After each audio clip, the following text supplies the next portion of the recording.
আজ আপনাদের জন্য একটা সুন্দর রেসিপি তুলে আনা হয়েছে। রেসিপিটার নাম হচ্ছে ঝাল সুজি।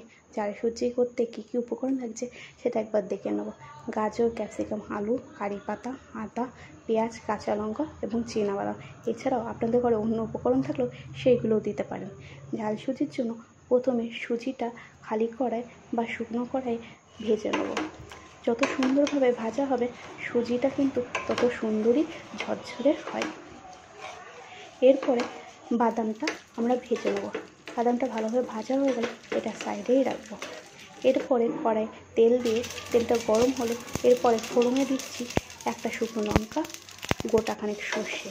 এরপরে আলু দিয়ে ভালো করে নাড়াচাড়া করে নেব যতক্ষণ না আলুটা ভালোভাবে লাল হচ্ছে। এরপরে দিয়ে দিচ্ছি পেঁয়াজটা দিয়েও ভালোভাবে নাড়াচাড়া করে নেব।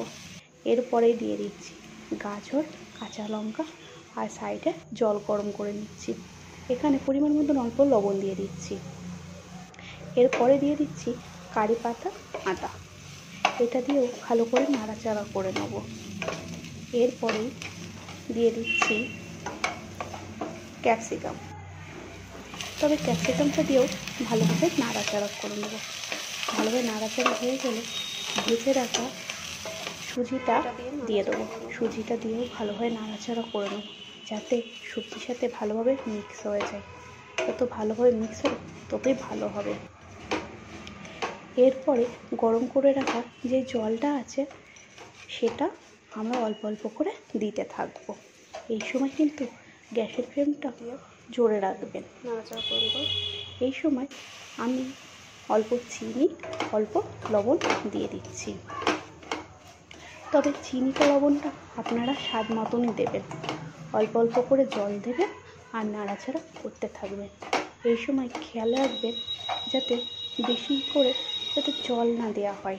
অল্প অল্প করেই দিতে হবে আর নাড়াচাড়া করতে হবে। এটা খুব ধৈর্য ধরেই করতে হবে। আবার জল দিচ্ছি, যেহেতু জলটা লাগছে, দিয়ে আবার নাড়াচাড়া করে নেব। ভালো করে নাড়াচাড়া করে নেব। যেহেতু আমি অল্প অল্প করে লবণ দিয়েছি তাই এই সময় আমি আরেকটু লবণ দিয়ে দিচ্ছি স্বাদ মতন।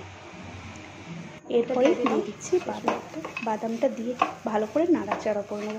এই সময় আমার রান্নাটা হয়ে এসেছে। দেখুন কত সুন্দর ঝরঝরে হয়েছে সুজিটা, খুব সুন্দর ঝরঝরে হয়েছে। আপনারা যদি এইভাবে করতে থাকেন তাহলে আপনাদের সুজিটাও খুব সুন্দর। তোমরা রান্নাটা কেমন করলে জানাতে কিন্তু ভুলো না। করে পাশে থেকো, লাইক, কমেন্ট, সাবস্ক্রাইব করে পাশে।